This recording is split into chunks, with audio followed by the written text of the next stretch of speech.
Bueno, me gustaría en primer lugar agradecerles que estén aquí en un nuevo encuentro literario del Aula de Letras, tras la conferencia del mes pasado, que como conocen pues vino José Luis Sánchez Noriega a hablarnos de transmedialidad entre literatura y cine. Hoy tenemos una conferencia dialogada que va a tratar una temática ciertamente afín, que es la de la intertextualidad en la poesía.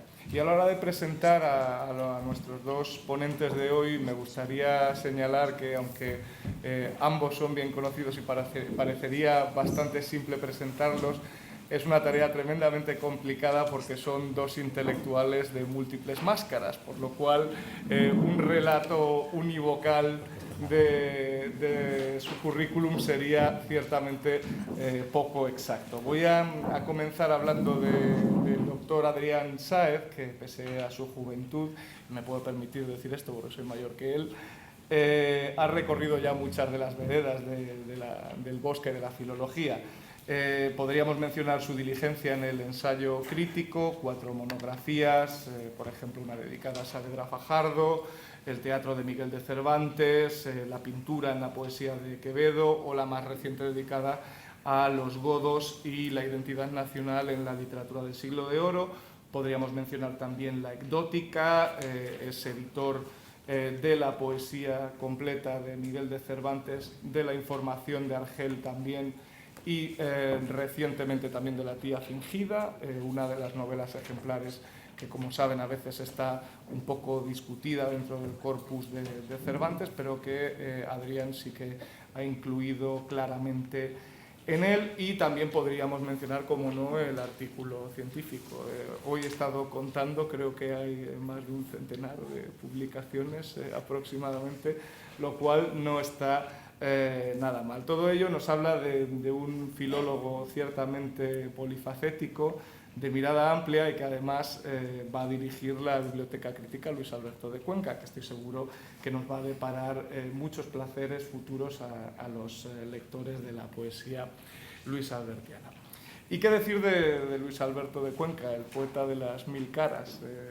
Filólogo, poeta, traductor, ensayista, columnista, crítico, editor literario, investigador del CSIC, miembro de la Real Academia de la Historia, Premio Nacional de Poesía por ese magnífico cuaderno de vacaciones de 2014, y también Premio Nacional de Traducción por El Cantar de Valtario, una de las obras cumbre de la literatura alemana en latín. Es una traducción magnífica. Y a su vez también Premio Nacional de la Crítica. Podría seguir con el catálogo de obras, pero a la hora de hablar de la labor intelectual de Luis Alberto de Cuenca, me gustaría mencionar lo absolutamente polifacética que es esta. Tenemos obras magníficas como estos poemas góticos que conocerán, que han sido editados recientemente por Reino de Cordelia, editorial en la que él es muy activo. También está la labor de upirólogo o vampirólogo, como editor de este magnífico tratado sobre los vampiros del abate Agustín Calmet, de finales del 17, una edición magnífica que les recomiendo.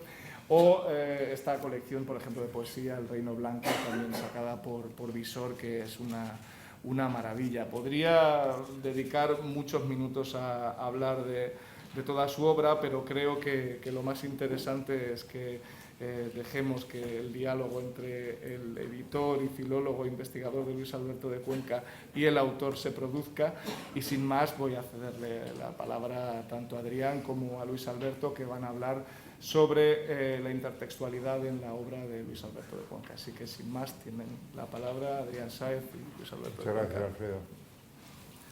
Muchísimas gracias. Imagino que también tú le querrás dar las gracias. Por supuesto, yo quiero agradecer a Alfredo la oportunidad de estar aquí con mi querido Luis Alberto de Cuenca.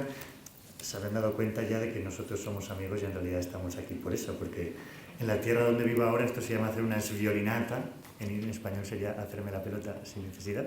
Quien se lo merece es Luis Alberto, que para empezar, ya ven que esto es una conferencia un poco distinta porque va a ser un diálogo intercalado con poesía que nos deleitará Luis Alberto con su lectura, y la idea es mostrar de qué demonios trata la poesía de Luis Alberto de Cuenca, por qué cuáles son los caminos que ha abierto, qué sentido tuvieron en su momento y quizás también qué viene en el futuro. Porque si ustedes vieran, y voy a decir solo 2 palabras porque yo sé que a quien tienen que escuchar es a don Luis Alberto de Cuenca. No, que esto es un diálogo. Bueno, pero yo soy accesorio. De accesorio nada, fundamental. Si ustedes leen cualquier copertina, cualquier contracubierta de Luis Alberto de Cuenca, verán que siempre indica su lugar de origen y la fecha. Madrid, mediados del siglo pasado. Y la cosa es que esto tiene un relativo valor, porque si comienzan a leer sus poemas se darán cuenta de que es un poeta para todas las ocasiones, que cifra con una especie de aleph todo tipo de referentes. Pueden encontrar desde los clásicos más estupendos hasta los cómics más recónditos, comentarios sobre libros, pero también sobre series como Juego de Tronos y todo tipo de lenguas traducidas o sin traducir. Por eso, en realidad, Luis Alberto, tú eres un poeta tan fácil como difícil, porque se te lee con mucho gusto en cualquier lugar, desde la playa hasta los despachos, pero es un reto porque haces que sea necesario tener una biblioteca interior bastante importante. Pero para eso estáis los críticos y los lectores de mi obra, que sois fabulosos y fantásticos, y estáis haciendo una labor extraordinaria de exégesis, si es que se debe realizar una exégesis, que yo creo que sí que es oportuna con respecto a mi obra, porque efectivamente tiene claves que solo después de la lectura de los estudiosos que se han dedicado a ella, pues tienen un mayor eco en los lectores, ¿no? Si me permiten solo una última cosa, porque quien conozca a Luis Alberto de Cuenca, seguro que, además de su calidad como poeta, traductor, ensayista, sabrá que, más allá de todo esto, o más acá, es una persona deliciosa. Y no lo digo porque tenga que ganarme ningún favor, porque los tengo todos, sino porque yo soy un filólogo de los pasados que se dedica a los viejos clásicos, y solamente por culpa de Luis Alberto, por su calidad humana y por la amistad que se forjó, pues decidí meter mi cuarto a espadas para dedicarme a su poesía. Y hay que recordar también, y con esto ya vamos a entrar en materia, que actualmente no solamente sigue dando a las prensas poesía en visor o colecciones, antologías en Renacimiento, sino que en Reino de Cordelia verdaderamente tiene una subsección, que es el Reino de Luis Alberto de Cuenca, que está volviendo a publicar en el mismo orden original todos los poemarios desde canónicos, desde los retratos del 71 hasta Broc de Otoño, que llegaremos en algún momento, acompañados de introducciones. Y por otro lado, el año pasado fundamos una biblioteca crítica Luis Alberto de Cuenca destinada a explicar y estudiar distintos aspectos de su poesía. Por eso, si te parece, podemos empezar con el primer poema, que es un poco una paradoja que tomas de uno de tus poetas de cabecera para decir que en realidad se puede hacer poesía de nada. Pues ahora mismo lo leo, pero antes quería decir que en este mismo lugar presentamos hace unos años, en 2015, yo creo, pásame por favor el libro, este libro, Un alma de película de Hawks, poemas de cine, editado por Javier Letrán, una antología de mis poemas cinematográficos auspiciada por la colección La Grúa de Piedra, que llevaba, no sé si lleva todavía, Luis Alberto Salcines. Luis Alberto es un tocayo mío encantador, al que mando desde aquí un fuerte abrazo, y recuerdo perfectamente esta misma aula, lo recordará Rodolfo también y Rosa, que estuvimos aquí reunidos todos en torno al cine. Y ahora vamos a la nada, a la nada de Guillermo de Aquitania. La poesía occidental nace con un poeta cuya vida se desarrolla entre el siglo XI y el XII, que era además duque y que se llamaba Guillermo, con una canción que empieza «Farai un vers de dreit nien», haré un poema de la pura nada. Y yo creo que es una manera extraordinaria de comenzar el hito de la historia de la poesía occidental, pero a la vez también es una especie de rito de clausura, porque ya después de escribir esa canción por parte de Guillermo, ¿qué vamos a escribir los demás? Vamos a repetir cosas que ya se han dicho antes. En cualquier caso, este poema pertenece a Sin miedo ni esperanza, de 2002, y dice así.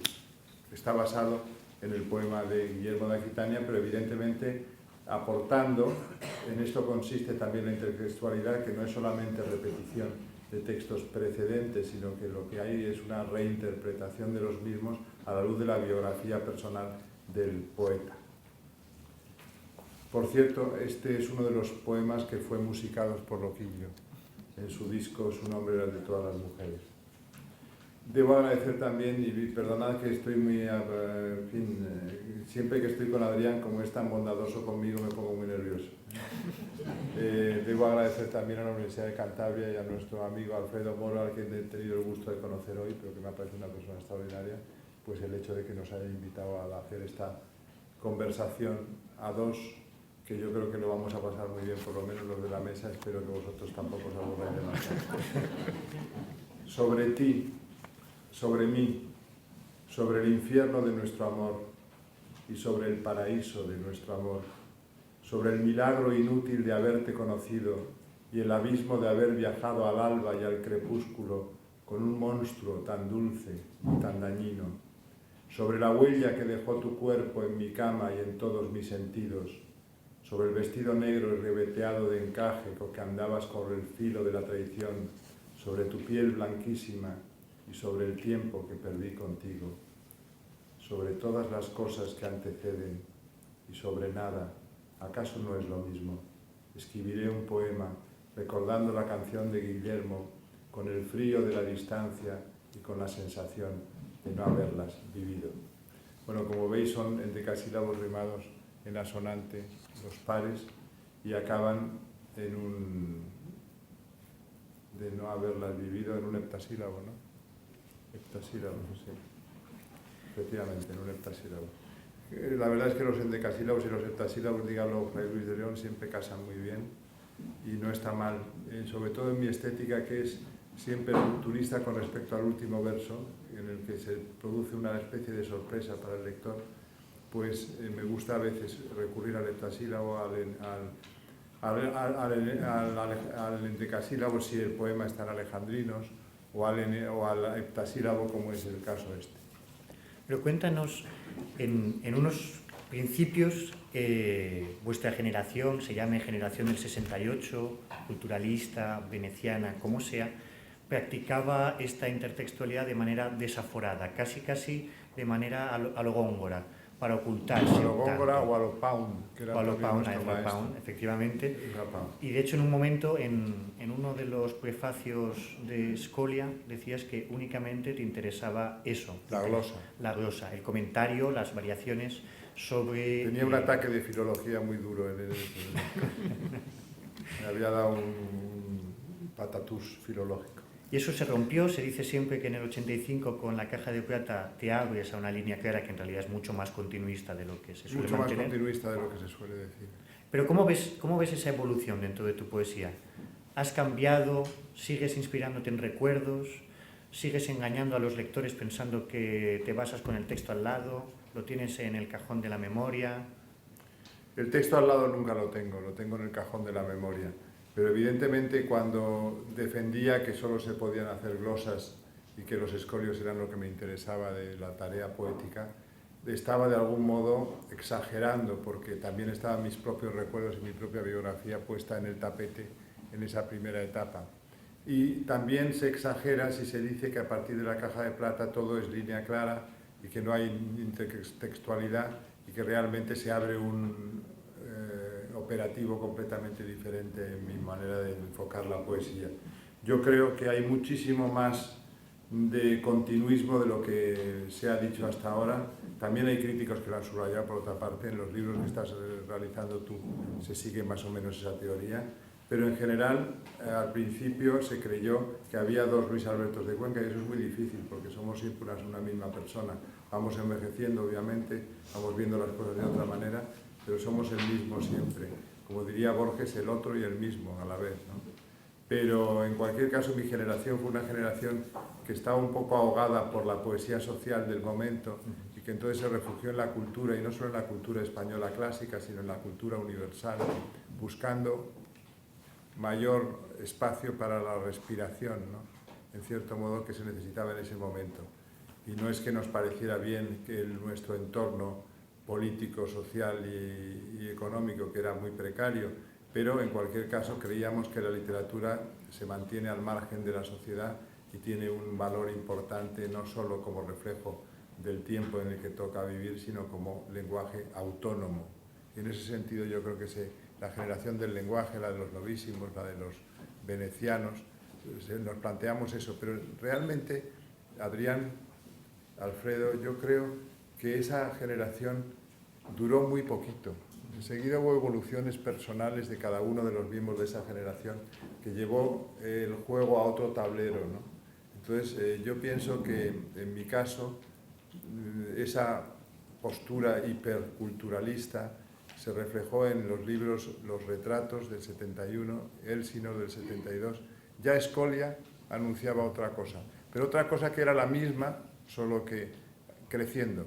Yo creo que el adolescente, el jovencito, cuando tiene esa pulsión cultural que yo tuve, como la tenéis la mayor parte de vosotros y de vosotras, pues es evidente que le ciega tanto el panorama de la cultura que entonces quiere hacerse escoliasta, no quiere hacer otra cosa más que poner notas de pie de página, porque ya ve que los clásicos lo han dicho todo, que no es necesario decir nada más, que lo único que hacemos es repetir esquemas que ya han preexistido y nos han precedido.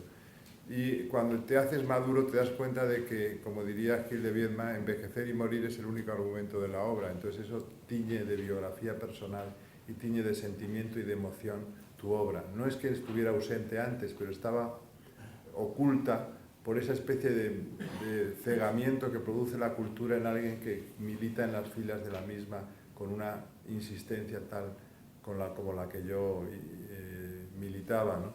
Entonces pienso que esa generación fue fugaz, en cierto modo.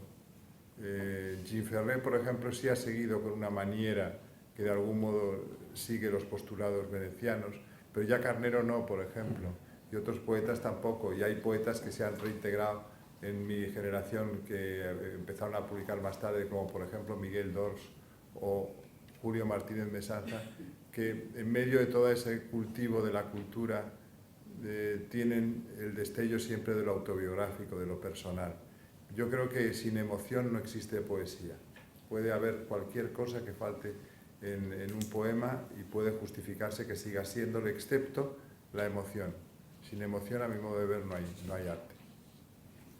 De todos modos, en esta generación tú tenías una ventaja desde el punto de vista biográfico, porque tú eras y sigues siendo un filólogo de raza por los cuatro costados, ¿no? Quizás también esa liberación de la filología, del ataque agudo, fue debido a la elaboración de la tesis, de la que después quizás te fuiste alejando, pero has mencionado a Gil de Viedma y hay otro verso que también me parece que te encaja como anillo al dedo, que es el juego de hacer versos, porque tu revisión de todos los referentes habidos y por haber suele tener un toque cómico que lo desmonta un poco, que lo rehace, que lo actualiza desde luego, como es el caso del poema siguiente de esta pequeña selección. En el que retomo el tema del Carpe Diem, de disfruta el momento, que está en una oda de Horacio, y lo retomo a partir de un texto que se ha adscrito a Virgilio, al pseudo Virgilio y también a Ausonio, que es el poema de Rosis Nascentibus, acerca del nacimiento de las rosas, que comienza con un sintagma que es collige virgo rosas. Coge, niña, las rosas, reúnelas, disfrútalas, porque realmente su vida es muy caduca y enseguida van a desaparecer, ¿no? Niña, arranca las rosas, no esperes a mañana, córtalas a destajo, desaforadamente, sin pararte a pensar si son malas o buenas, que no quede ni una, púlete los rosales que encuentres a tu paso y deja las espinas para tus compañeras de colegio. Disfruta de la luz y del oro mientras puedas y rinde tu belleza a ese Dios rechoncho y melancólico que va por los jardines instilando veneno. Goza labios y lengua, machácate de gusto con quien se deje y no permitas que el otoño te pille con la piel reseca y sin un hombre por lo menos comiéndote las hechuras del alma, y que la negra muerte te quite lo bailado. Bueno, debo decir también que al margen de esta conversación tan divertida que estamos manteniendo Adrián y yo, por lo menos para mí súper divertida, que en esta colección, no lo he dicho antes, hay un libro excelente del llorado Isaac Cuende, que lleva un prólogo mío, de modo que ha sido doble mi participación en la colección La Grúa de Piedra, y que agradezco también la asistencia de la Directora General de Cultura de Cantabria, que para mí es un orgullo también que esté aquí presente con nosotros. ¿Sabes que yo siempre he pensado que este poema estaba un poco escrito para tu hija Inés? Bueno, está pensado para cualquier persona, pero que tenga esa edad y que bueno, está pensado en el sexo femenino, que ha estado siempre tan atormentado por parte también de una educación pues machista evidente en los colegios y en la sociedad, y estaba pensando en la liberación de ese territorio de coartar la libertad de las chicas jóvenes, pero yo creo que no está pensado exactamente, no estoy pensando en mi hija Inés, pero evidentemente mi eterno femenino lo conforman las mujeres que he amado, y una de las mujeres a la que he amado también con más persistencia y que voy a amar hasta el resto de mis días con seguridad es mi hija, ¿no? Porque esos amores no prescriben, ¿no? Si entonces había una especie de argumento polémico en esta reescritura, ¿cuál es el sentido que tienen los clásicos y que tratas de transmitir con estas nuevas versiones? Pues yo creo que el sentido que tienen los clásicos es el sentido que tiene la idea de permanencia, que dado nuestra condición humana tan frágil, tan voluble, tan quebradiza, pues es muy importante la idea de permanencia para poder seguir viviendo con un mínimo de calidad de mente, ¿no? En ese sentido creo que volver a los clásicos es volver a los valores que permanecen, a las cosas que no se van, a las rosas cuyo olor, cuyo aroma, cuya presencia, cuya belleza física no se agosta al día siguiente en un jarrón, sino que permanece siempre, ¿no? Es la rosa eterna que está, por ejemplo, en La Bella y la Bestia, esa rosa que tiene en la urna, metida en la urna, que no sé si has elegido ese poema, pero vamos, en cualquier caso, yo creo que nos pasamos la vida reescribiendo las cosas que se han hecho antes. Me preguntarás entonces, bueno, ¿y cuál fue la primera cosa que se escribió? Porque entonces no se podía reescribir. Pues la primera cosa que se escribió yo creo que es un cantar de gesta mesopotámico, por lo menos en nuestra sociedad occidental, que es el cantar de Gilgamesh, la epopeya de Gilgamesh. A partir de la epopeya de Gilgamesh, que habla exactamente de lo mismo que hablamos todos, del paso del tiempo y de la inevitabilidad de nuestra desaparición, porque eso es lo que busca la literatura, los temas de siempre. Pues a partir de ahí viene Homero, viene la literatura griega, los elegíacos latinos, viene el medievo, viene los provenzales, viene el dolce stil novo, viene el Renacimiento, con esa especie de redescubrimiento de lo grecolatino tan maravilloso, viene el barroco que tanto te interesa a ti, bueno, a ti también el Renacimiento quizá más todavía. Y luego pues toda la gran literatura narrativa occidental que surge de Cervantes, lo estábamos hablando antes con Alfredo, los grandes narradores del 18, Sterne, Smollett, británicos que recuperan a Cervantes para la gran tradición narratológica, los grandes novelistas del 19, Stendhal, Balzac, Flaubert, Galdós, Stevenson, Dickens, que realmente son tan importantes que, por ejemplo, Dickens, el lenguaje de Dickens es el que explica luego el lenguaje del cinematógrafo. Cuando Griffith se saca de la manga el cine, que se lo saca él solito junto con Cecil B. DeMille y pocos más, pues realmente dice que lo que está contando historias es a la manera de Dickens, ¿no? Entonces, el cine ha sido también la gran revolución estética del siglo XX, porque es un arte de artes, es un poco lo que quería Wagner, lo pensaba para la ópera, lo ha ocupado su puesto el cine, ¿no? Lo ocupa todo, la narración, la belleza plástica, la imagen, todo a la vez, ¿no? La retórica del lenguaje, por supuesto.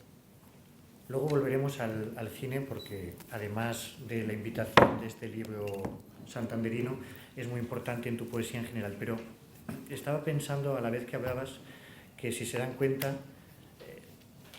hay una profusión de referentes y de libros que va mencionando y que te hace descubrir Luis Alberto, que es un poco, lo hacen similar a Borges, que te hace descubrir muchos otros libros. No solamente descubres la poesía luisalbertiana, o cuenquista, sino que también te acercas, te abre a muchos otros mundos a los que llegas a través de estas referencias, sean explícitas o estén escondidas, que en ocasiones también juegas a disimular las fuentes. Hay, de hecho, estaba mirando la selección y me estaba preguntando por el canon, tu canon literario, que en algunas ocasiones has declarado. Al final hay un poema en decasílabos donde mencionas unos cuantos, Lope, Borges, Jim Ferrer, Cirlot, varios clásicos, pero todo esto en realidad parte primero de la lectura, y de hecho los dos últimos poemarios, Cuaderno de Vacaciones y Blog de Otoño, tienen título por un lado, de estos textos que uno tenía que trabajar en verano en mitad de la playa, y también esto muestra tu modo de trabajar, porque durante el año no sueles escribir poesía, según has declarado varias veces, y la poesía para ti es una dedicación estival, vacacional. Últimamente estoy jugando también, porque para mí el concepto de juego es sagrado y lo entiendo siempre muy ligado al concepto de creación. Estoy jugando con la antología palatina, trasladando de una manera absolutamente libérrima a poemas amorosos míos una serie de epigramas del libro quinto de la antología palatina, y lo estoy haciendo en invierno. Pero eso ya es que la filología no colma todos mis deseos y puedo dedicarme a otras cosas. Pero, por ejemplo, tú has elegido, querido amigo, un poema que se llama Elena Palinodia, de Lachi y la Rosa, un libro que te vas a encargar tú de editar, uno de mis mejores libros probablemente. Lo harás fenomenal, por cierto, en el que se toca un tema interesantísimo como es la Palinodia de Stesícoro, que es una pieza de la que solo se conservan versos aislados, de un poeta de Hímera, en Sicilia, un poeta de la Magna Grecia, que lo que cuenta en ese poema llamado Palinodia, que significa canto al revés, o sea, cantar la Palinodia es decir lo contrario de lo que se ha dicho hasta hace un momento de una manera universal. Todos hemos pensado que en la leyenda homérica, Helena de Troya, que está casada con Menelao, rey de Esparta, cuando llega de huésped a la corte de Esparta el bellísimo Paris, hijo de Príamo, soberano de Troya, no puede resistir la belleza de Paris y entonces se escapa con él y se van juntos a Troya, produciéndose el motivo, la justificación de la campaña guerrera de todos los reyes aqueos frente a Troya. Bueno, eso es lo que todo el mundo ha dicho. Sin embargo, Stesícoro dice que no puede ser así porque la mujer griega no puede ser tan veleidosa y tan fácil como parece ser que fue Helena. Y entonces se inventa que lo que se llevó Paris a Troya fue un fantasma hecho de nube, que no era la auténtica Helena, y que la Helena real pasó todos los 10 años de la guerra de Troya en la corte de Teoclímeno, rey de Egipto.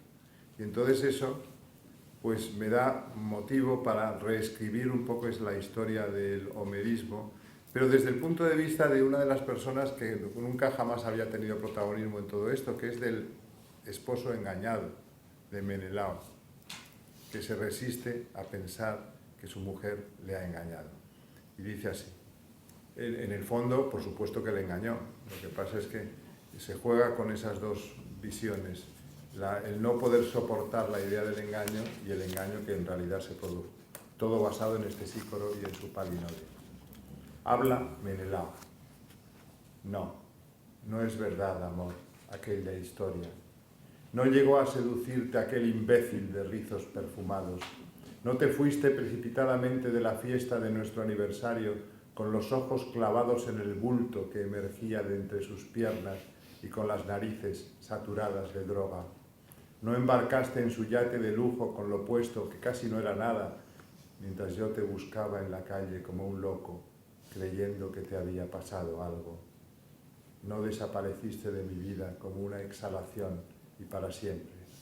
No puede ser verdad aquella historia. Curiosamente, los 3 versos que se conservan íntegramente, de los únicos que se conservan íntegramente de la Palinodia de Stesícoro son: no es verdad esta historia, no embarcaste en las naves de cóncavos remos, nunca llegaste a las orillas de Troya. O sea, quiero decir que hay tal fusión mítica, como diría el maestro Antonio Prieto, entre Estesícoro, entre Homero y entre quien les habla en este momento, que se produce ese milagro de la transfusión, en vez de sangre, de ideas poéticas y de ideas narrativas diferentes a lo habitual, y de ahí surge que me fije, por ejemplo, en Menelao, igual que mi amigo y admirado poeta Julio Martínez Mesanza escribió un poema, yo creo que el único que se ha escrito nunca, a Egisto, el tipo que engaña con Clitemnestra a Agamenón y el que le da muerte a su vuelta en Micenas, un tipo despreciable, y sin embargo también se merece un poema Egisto, por lo menos lo hizo muy bien Mesanza. ¿Y estas menciones que de vez en cuando espolvoreas de droga? A mí siempre Bueno, me hacen pensar cuando comentas la movida. Porque es la movida, yo viví la movida, se fueron muchísimos amigos míos por la droga, quiero decir, yo soy de una generación, tengo 68 años, que muchas personas desaparecieron a los 30 y tantos, a los 40 años, por una mala visión de la jugada por parte de los políticos de entonces, una permisividad disparatada, y luego también una despenalización del hecho de consumir drogas, que a mí me parece muy mal, puesto que llevó a mucha gente a donde lo llevó, a la muerte antes de tiempo. Como ven, esta cuestión antes también mencionaba la presencia de su vida, ¿no? Que sería de una manera, por supuesto, ficticia, la máscara autobiográfica, estas 1000 máscaras que comentaba el doctor Moro al principio. Pero hay una cosa de la que yo comparto mucho la postura, no puedo compartirlo tanto oficialmente porque estoy en otro momento de mi carrera, pero admiro mucho la actitud hacia la filología de Luis Alberto. Una actitud desenfadada, una actitud canalla desde el conocimiento más erudito, pero que tiende a desmitificar la dedicación tediosa para quedarse con la alegría de esta dedicación. Suele decir, en una frase estupenda, que quizás rompo un poco, que, como todo parte de la lectura, muchas veces en las entrevistas te preguntan ¿y usted cuánto lee? Muchas veces mucho, pocas veces poco, que es verdad. ¿Y esto cómo se relaciona con la filología? La filología desde hace un tiempo es más un estorbo o un complemento, una ayuda a la creación. Para mí siempre será algo muy querido y muy coadyuvante a mi actitud creativa. Lo que pasa es que evidentemente no estoy en esa especie como de carrera maravillosa y desaforada en la que estás tú, queridísimo filólogo joven, en el que con poquísima edad has publicado ya no sé cuántos libros, no sé cuántos artículos, etcétera, que si fuera la época de Menéndez Pelayo y no la época en que vivimos, tú serías ya catedrático hace 8 o 9 años. Pero es evidente, lo que pasa es que ahora no hay manera de ser catedrático hasta los 30 y tantos, que lo serás, por supuesto, antes de esa edad. Pero quiero decirte que esa consunción que yo tuve con la filología la tuve hasta que saqué la oposición con la que ganarme los garbanzos.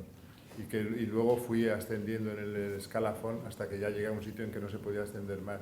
Y dije, no me voy a dejar, por supuesto, de mis prospecciones filológicas, pero creo que también ayudo a la gente y ayudo a mi propia cargo como profesor de investigación del Consejo, investigando sobre el lenguaje, traduciendo, como he traducido muchísimos autores clásicos, haciendo otra cosa que no es el crear de la filología, hacer de la filología una especie de objetivo único, pero yo adoro la filología.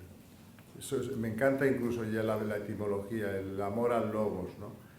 Tendría que llamarse más que filología, filomitia, porque yo creo que el camino que va del mitos al logos, del mito al logos, es un camino equivocado, que deberemos trazar el camino contrario, del logos al mitos, porque realmente en el mito nos encontramos mucho más confortables los seres humanos y con el logos lo que nos lleva es a la depresión, a la melancolía y al horror, ¿no? Yo soy muy partidario de los mitos. Como ven, vamos a saltar algunos poemas, luego si hay tiempo quizás los recuperamos.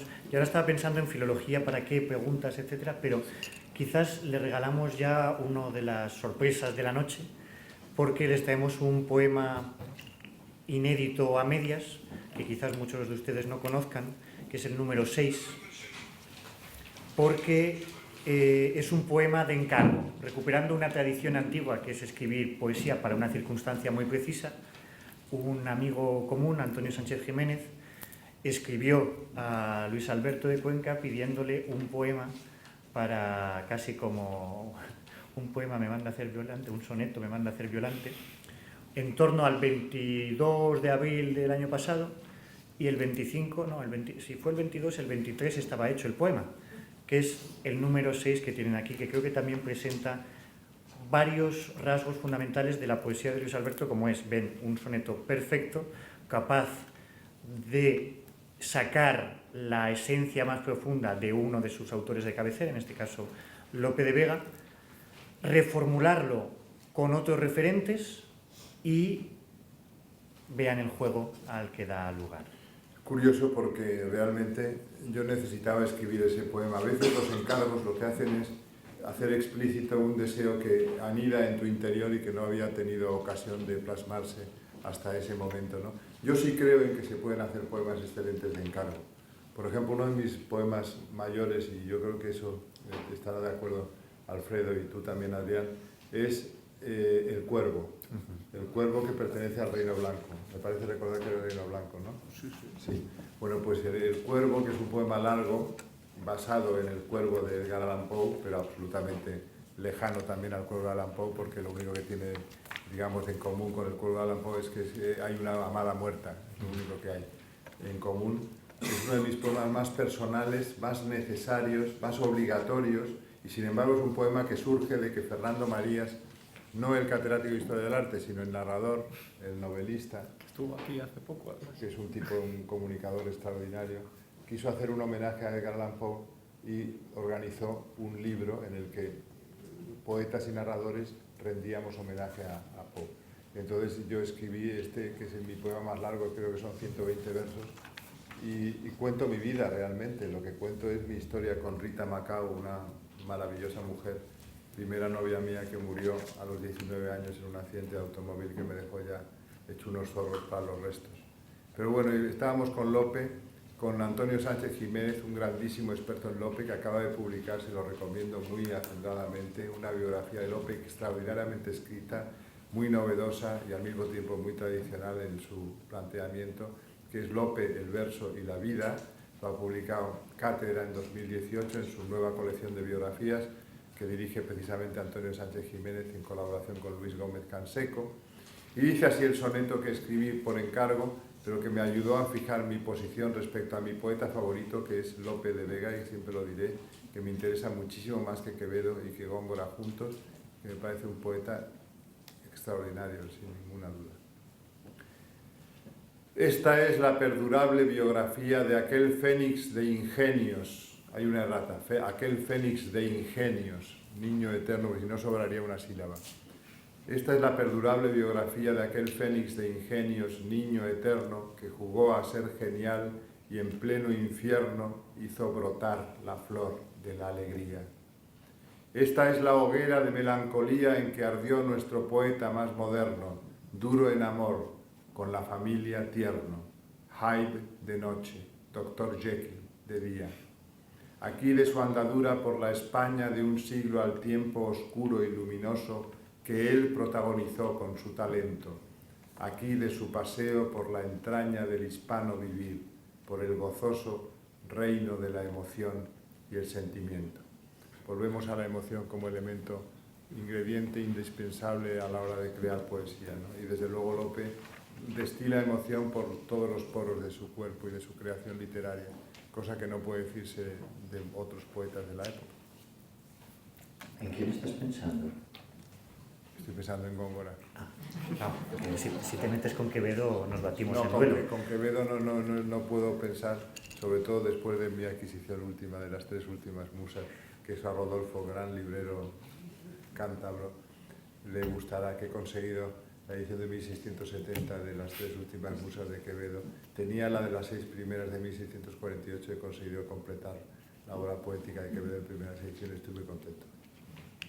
Con lo cual se dan cuenta de que no solamente es un reto conocer y entender su poesía, sino que también da un poquito de asco cada vez que uno lo visita en su casa con la maravillosa biblioteca que tiene.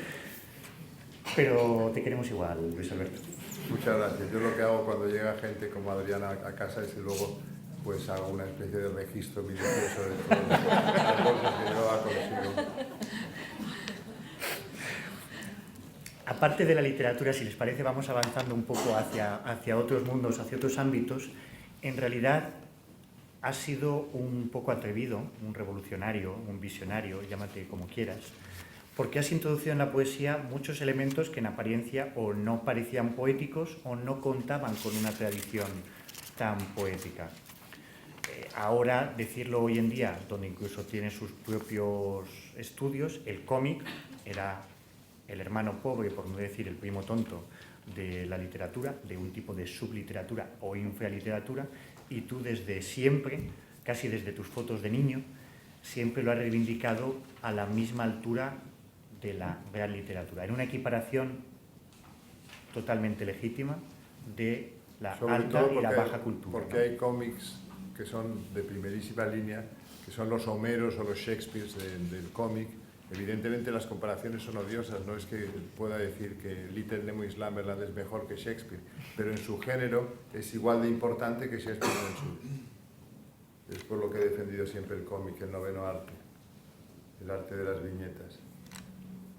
Y en realidad, aunque entró un poco tarde, ¿no?, en la Caja de Plata con la serie de las Lolas Negras, ha sido una lectura constante y cada vez se ha ido acentuando más la presencia del cómic. El cómic, el cine negro, el cine de género. Y en concreto la serie de la Caja de Plata, esta de las Lolas Negras, es interesante porque primero fueron una serie de estampas narrativas, por llamarlo así, publicadas en otro lugar, que luego reescribiste, retomaste. En un caso también muy importante, efectivamente.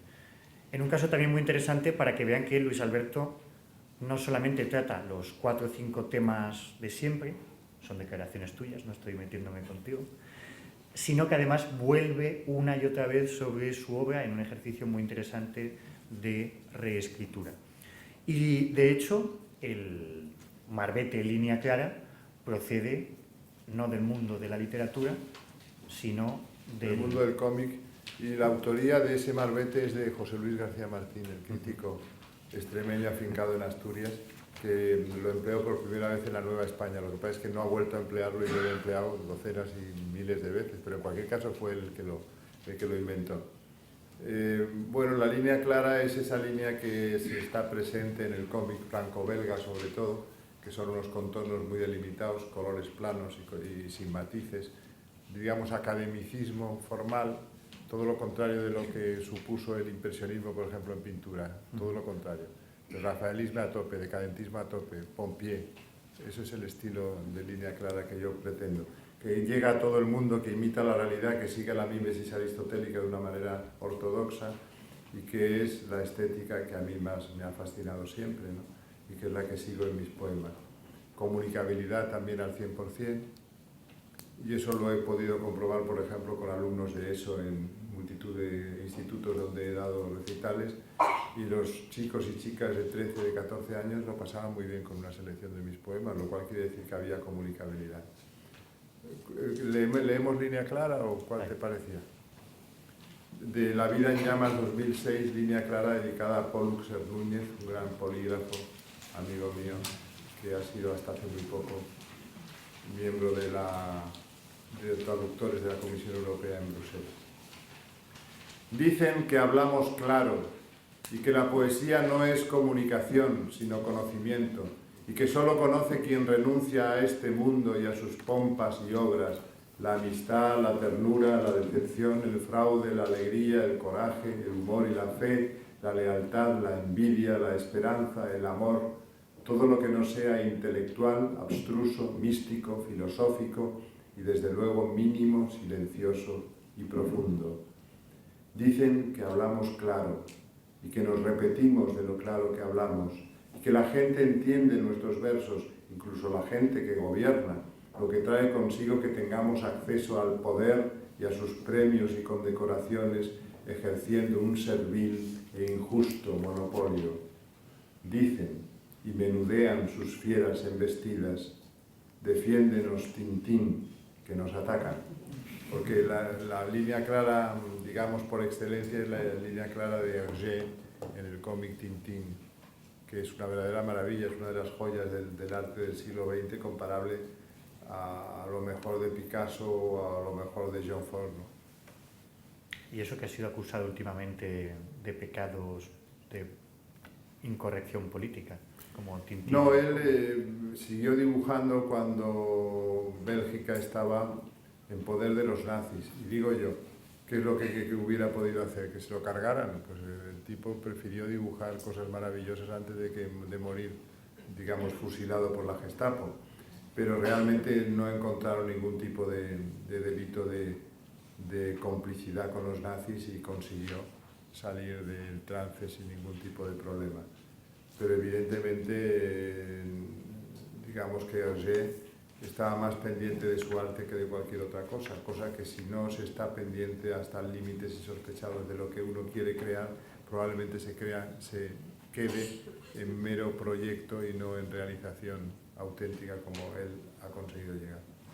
También el Marbete Línea Clara es muy importante, muy idóneo, porque transmite la idea de visualidad, que también es un valor fundamental de tu poesía. Es muy pictórica mi poesía, muy de imágenes, muy trasladable al cómic, muy trasladable a la ilustración, muy trasladable, por ejemplo, a los cortos cinematográficos, ¿no? De hecho, ahora Fernando González de Canales, un querido amigo de infancia, está metido en un proyecto de llevar una serie de poemas míos al mundo del videoclip, diríamos, pero no videoclip musical, sino vídeos cortos, breves, ahora ahí se pueden hacer de una manera muy fácil con los nuevos medios que tenemos a nuestro alcance. Y la verdad es que estoy muy ilusionado también con ese proyecto porque creo que es muy visual cinematográficamente mi poesía, ¿no? Se pueden hacer pequeños cortos de cada uno de mis poemas que son historias, son como novelas reducidas a unos cuantos versos, ¿no? Hay mucha narratividad también en mi poesía, que es una cosa que a los poetas líricos por excelencia les molesta. Pero yo creo que estamos en un mundo en el que es muy fácil irse de un género a otro, que estamos en un mundo poligenérico y que realmente también eso atañe a la literatura, ¿no?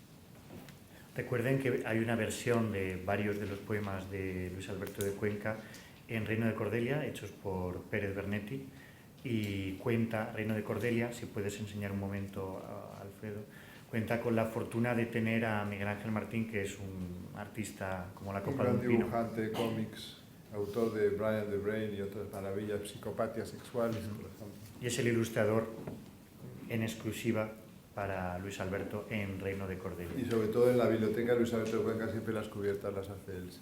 Las hace maravillosamente, por cierto. Y si son pequeñas historias, ¿por qué no escribir novela, Luis Alberto? Pues porque debo ser muy vago. Lo de la novela es estar siempre atado al duro banco de la galera de la creación diaria, de que tengas que llegar a los 6, 8 o 10 folios. Yo prefiero hacer cosas mucho más dispersas, ¿no? Entonces, de hecho, en Espasa Calpe, en un determinado momento de mi vida, cuando me dieron el premio de la crítica con la Caja de Plata, atendiendo precisamente a los valores narrativos de mi poesía, me hicieron una oferta de esas que no se pueden rechazar, ¿no? Poniendo, entonces había anticipos encima de la mesa, no como ahora, cada vez pagan peor las editoriales porque cada vez se venden menos libros. Y entonces me encargaron una novela y de hecho escribí los primeros 8 o 10 folios de esa novela, que luego publiqué como fragmento de novela en un libro que se abría por un lado con mi fragmento de novela y por otro con un fragmento de Payasos en la lavadora de Alex de la Iglesia, un buen amigo mío, muy aficionado al cómic también. Quiero decir con esto que lo he intentado, pero corregía de una manera tan absolutamente obsesiva cada párrafo, cada línea de prosa de mi novela que no se podía mantener. Y decidí que yo era de esos poetas como Jorge Guillén, que nunca escribiría una novela, o como Luis Cernuda, o como el propio García Lorca, que por ejemplo se hizo teatro, pero novela tampoco, ¿no? En cambio hay otros poetas estupendos como Luis García Montero, por ejemplo, o como Carlos Marzal, que sí pueden hacer novelas y las hacen muy bien, por cierto. Pues, benditos sean, pero yo soy incapaz.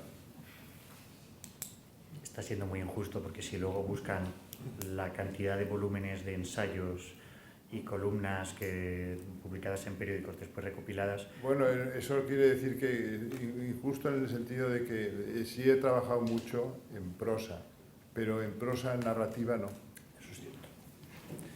Bueno, tengo algún cuento, como el de Héroes de Papel, que está también ilustrado por Miguel Ángel Martín, por cierto. De todos modos, para ir, porque se nos va el tiempo aquí de charloteo, has metido en la poesía cómics, has metido cine, has metido series, has metido la movida, has introducido la música más alta y algunas notas más bajas. ¿Cómo se define el mundo poético de Luis Alberto de Cuenca? Tú eres el que tiene que contestar esa pregunta. Pero El si poeta nunca sabe muy bien cómo se define, pues como una especie de interconexión entre distintos campos aparentemente inconexos, pero que se conectan en el espíritu, en el alma del creador, ¿no?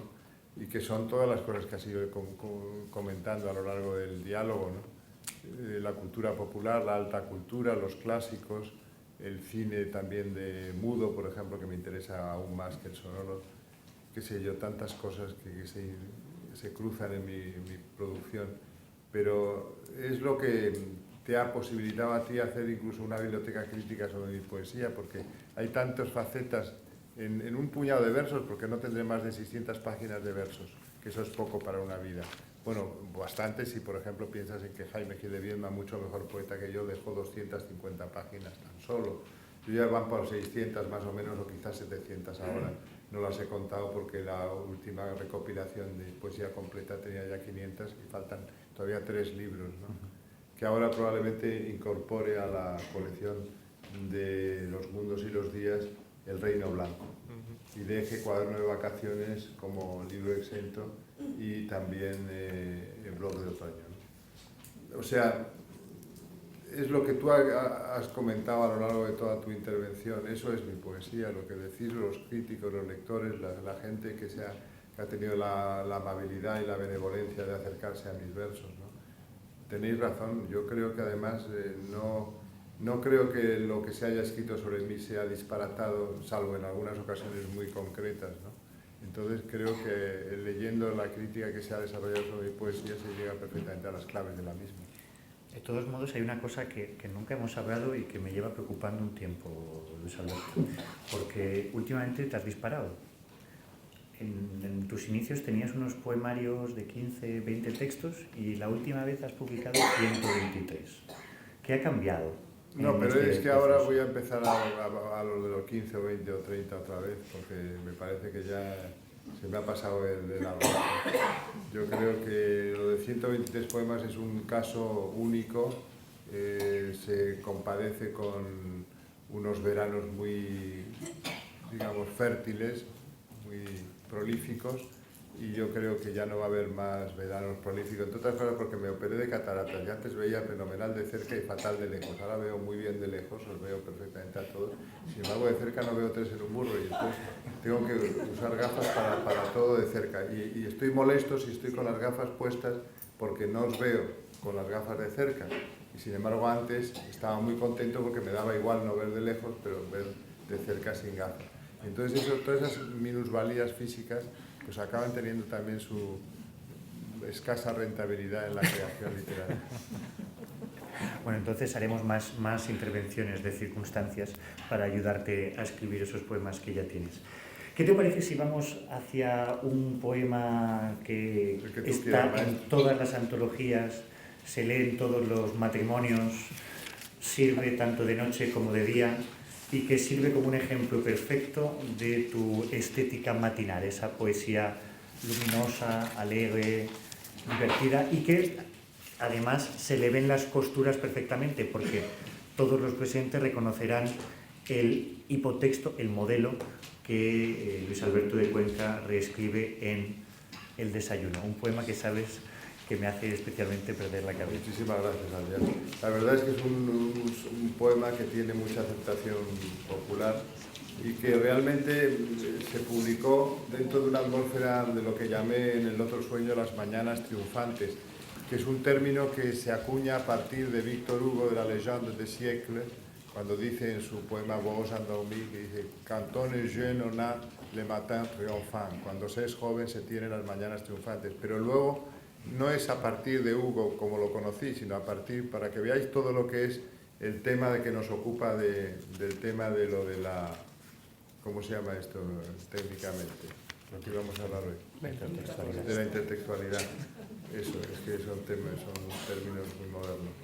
pero quiero decir que lo conocí a través de Valle Inclán, en la sonata de Estío, precisamente, que le compré a Rodolfo en su librería hace muchos años, cuando dice el marqués de Bradomín, después de haber disfrutado del cuerpo de la niña Chole de una noche en el convento de las monjas, dice, yo pude disfrutar, no me recuerdo las palabras textuales, dice, pude disfrutar del cuerpo de la niña Chole de noche, pero a mí me hubiera gustado hacerlo de día porque tengo, como el poeta francés, las mañanas triunfantes.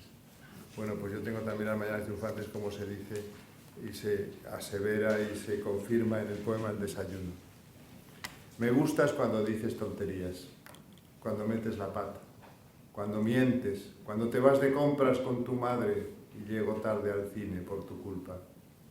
Me gustas más cuando es mi cumpleaños y me cubres de besos y de tartas, o cuando eres feliz y se te nota, o cuando eres genial con una frase que lo resume todo, o cuando ríes, tu risa es una ducha en el infierno, o cuando me perdonas un olvido.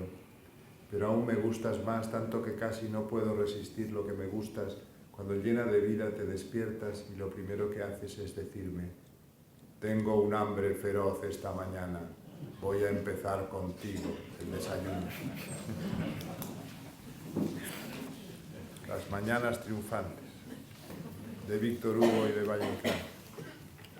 En el conjunto de tu poesía quizás se puede apreciar una progresiva ampliación de los elementos que se utilizan y sin embargo en el último poemario, Un Beoto Otoño, quizás haya una suerte de vuelta a los clásicos porque hay toda una sección dedicada a variaciones, a reescrituras, a reinterpretaciones, de las que además hemos discutido porque había una teoría por ahí totalmente desorientada, y era mía, que decía que primero estaba la traducción, porque es verdad que Luis Alberto a veces traduce poemas, por ejemplo, el italiano que tienen ahí, que es una maravilla, pero lo leen ustedes en casa, el Sio fosse folklore del mondo, etc. Hay que decir que sobre ese poema, que es un poema muy interesante desde el punto de vista intertextual, ha escrito todo un artículo espléndido Adrián J. Sáez, que realmente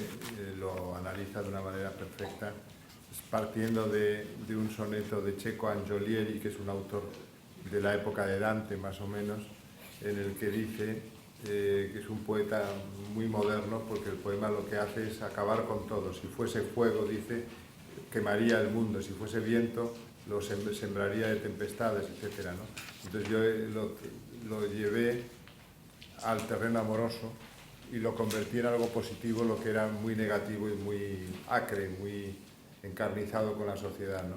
Léenoslo, ya que está. Dice el poema, si fuese fuego, te calentaría y hasta te encendería el cigarrillo. Si fuese viento, te daría brillo besándote y tu pelo rizaría. Si fuese mar, mis olas te daría para que protegieran tu castillo. Si fuese Dios, me haría en ti un ovillo y a tu imagen el mundo crearía. Si fuese papa, te convertiría en papisa. Si fuese emperador, reina del orbe te proclamaría. Si fuese muerte, todo tu dolor y toda tu tristeza mataría y no me acercaría a ti, mi amor. Si fuese Luis Alberto, que lo soy, serías para mí la noche, el día, el mañana, el ayer, el siempre, el hoy. Vamos a hacer un pequeño juego para ir acabando, Luis Alberto, que estoy viendo que Alfredo me mira con amenaza. Vamos a hacer un pequeño juego. Yo te propongo que me respondas a unas rápidas preguntas, totalmente personales, sin pensar, ¿vale? Tipo escritura automática, como si estuviéramos borrachos, que nunca lo estamos porque no bebes. Bueno, el plural es poético, por tu parte. Un autor. Shakespeare. Un pintor. Friedrich. Un libro. Macbeth. Han visto que ese le ha costado más. Una película. Scarface, de Howard Hawks. Un cómic. Little Nemo y Slumberland. Un cuadro. El nacimiento de Venus de Botticelli. Una canción. Blue Moon, Sinatra. Un personaje. Gabriel Araceli, de la primera serie de los episodios nacionales de Pérez Galdós. Un superhéroe. La Cosa, de los Cuatro Fantásticos, Ben Grimm. Pues yo creo que con esto ha llegado el momento de cerrar con un poema que lo resume todo, porque lo dice todo, eligiendo materiales sacados de todas partes, precisamente de tu último poemario del otoño, que es Con todo y sobre todo, el número 20. Perfecto, pues muchísimas gracias, querido Adrián. Muchísimas gracias a todos por vuestra atención y clausuramos el acto con este poema. Que es un poema exultante, en un poemario triste, melancólico, otoñal, sin embargo hay momentos de exultación como este. Vuelve el culturalismo de la adolescencia a intentar salvar los muebles.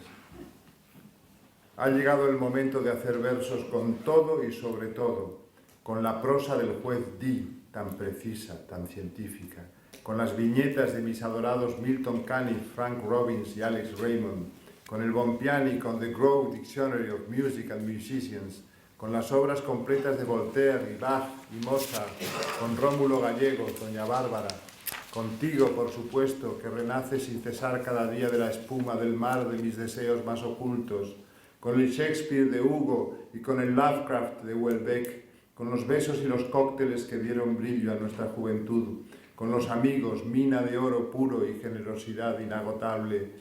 Ha llegado el momento de hacer versos que alimenten, para que no se quede nadie con hambre en esta última cena, de hacer versos que anulen los confines que separan el día de la noche, de hacer versos que canten a la vez el amor y el honor y que los hagan definitivamente compatibles, de hacer versos que formen alrededor del mundo una muralla china de recuerdos que pueda verse desde las estrellas. Y repitan conmigo que así sea.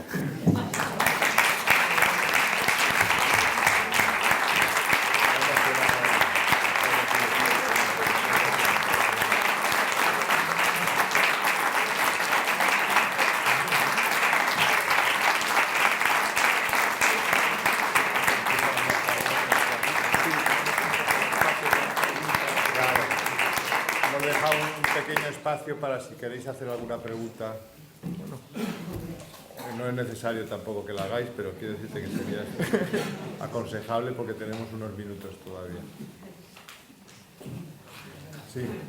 No tiene nada que ver con esto, pero es una cosa que a mí me hace mucho misterio. En la Universidad de Meserayo se hizo hace unos años un seminario sobre microrelatos, microensayos, y decían que eran con 30 o 35 líneas era suficiente. A mí me parece que eso es muy poco, para un microrelato de ensayo. No, pero de hecho, por ejemplo, Augusto Monterroso escribió un microrelato famosísimo que es El dinosaurio, que tiene solo dos renglones. Bueno, uno realmente, una frase. El dinosaurio, cuando despertó, el dinosaurio todavía estaba allí. Cuando despertó, el dinosaurio todavía estaba allí. Es un relato fantástico, formidable, y tiene una frase sobre... Muy intertextual, además. Muy intertextual. Bueno, a mí debo reconocer que me encanta ese microrelato porque el tema de los dinosaurios, que en otra ocasión hablaremos de ellos, incluso me he inventado un poema en el que le pido a Dios que le dé un Edén eterno a los dinosaurios, donde ramoneen los herbívoros y donde los carnívoros se coman a los herbívoros eternamente, porque lo merecen, porque están en la evolución, en un estadio de la evolución que conduce hacia el hombre. Si no hubiera habido reptiles gigantescos en la secundaria, no estaríamos aquí hablando ahora. Más preguntas. El poema este último que ha leído hace un juego inverso, un juego de espejos inverso, precisamente con el primero. El primero es, haré un poema de la pura nada, la alusión a Guillermo, y termina la canción de Guillermo con el frío de la distancia y con la sensación de no haberlas vivido. O sea, casi un poema para el olvido, para que se disuelva en el olvido. y aquí se termina de hacer esos que formen alrededor del mundo una muralla china de recuerdos que pueda verse desde las estrellas. Es curioso cómo lo has visto perfectamente, pero yo creo que también en la selección que ha hecho Adrián estaba pensando también en esa especie de... Eso iba a preguntar, si era deliberado o... Bueno, la selección la ha hecho Adrián, pero me parece que hay bastante deliberado en que comience con el comienzo de la poesía occidental, que comienza con la usura de la misma, porque es un poema que hará de la pura nada, y con el entusiasmo del último poema, en el que se opta por el todo. Eso me recuerda Pepe Hierro, que tanto tuvo que ver con esta tierra de Cantabria, el soneto maravilloso de si lo que fuera todo fuera nada, etcétera, que todo rima en nada y todo, ¿no? Yo creo que en esa tensión entre el todo y la nada nos movemos los seres humanos. Está muy bien visto esa especie como de conexión entre el primero y el último poema. Bueno, es que en realidad ustedes no lo saben, pero Alfredo Moro lo está pasando mal desde hace un rato. No hay tiempo. No, pero es que no sabes por qué lo estás pasando mal, pero yo sí. Y es que desde antes de empezar estás deseando hablar de literatura gótica. Pues no.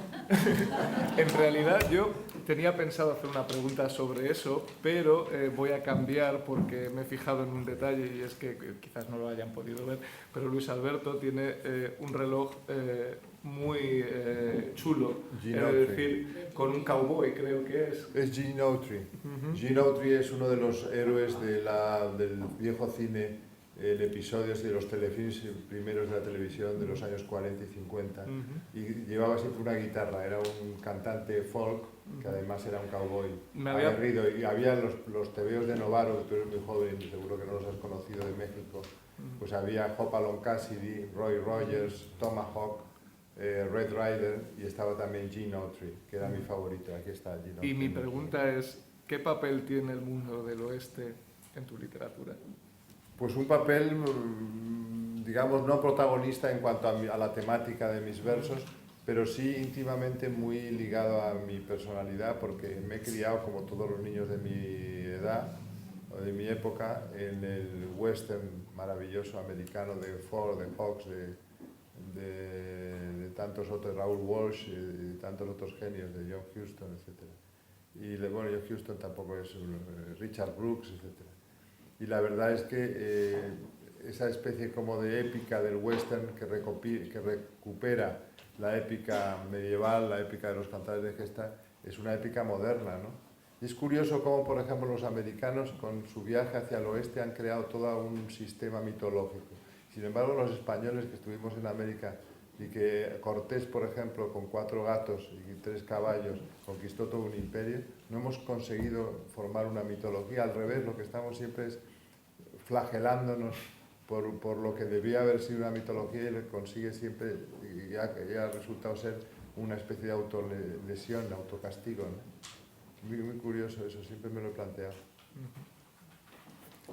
Bien, tenemos tiempo para una o dos preguntas más. Estoy seguro de que hay algún comentario, una cuestión.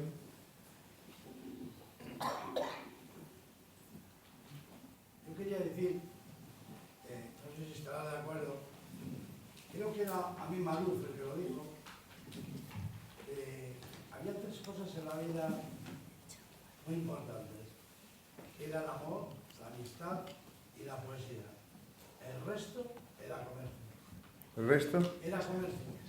Comercio. Yo creo que no estoy de acuerdo porque creo que es comercio también el amor, la amistad y la poesía. Ahí yo creo que pecó de optimista a mí Maluf, que es un gran autor al que respeto y admiro mucho. Me encanta un libro suyo que es Las cruzadas vistas desde los árabes. No, ahora fuera de bromas. El comercio lo tiñe todo, pero a la vez también hay valores y hay, digamos, fundamento para pensar que no todo es comercio. Pero la poesía, no estoy tan seguro, yo sobre todo ahora con el tema de los autores que nacen en internet y de las redes sociales, se está convirtiendo bastante en comercio, porque las grandes editoriales están publicando a gente muy joven que tiene 60.000 seguidores y por lo tanto piensan que pueden vender 6.000 ejemplares por lo menos, ¿no? Están vendiendo muchos ejemplares. Ahora, curiosamente, la poesía tiene más que ver con el comercio que nunca, gracias a las redes sociales. ¿Y poca intertextualidad tiene esta poesía? No, porque es una poesía muy simplona en general y muy débil, muy flaca, desde el punto de vista estético. Sí. Bien, no sé si alguien quiere realizar una última pregunta, una última cuestión. Si no, puedo acabar yo. Sí, claro. Como estamos hablando de intertextualidad, o como lo hemos intentado, yo siempre disfruto mucho recordando unos versos de John Juaristi que dedicó a Luis Alberto de Cuenca en un homenaje, que creo que le hacen justo honor, cuando dice: confieso que siempre admiré tu inteligencia, pero no tuve ni dotes ni paciencia de robarte una sombra de elegancia. Muy amable John Juaristi conmigo. Muchas gracias, querido. Bien, pues creo que es una manera magnífica de cerrar este acto y bueno, de nuevo les agradecemos su presencia en el aula de letras y les esperamos para la próxima ocasión. Muchas gracias.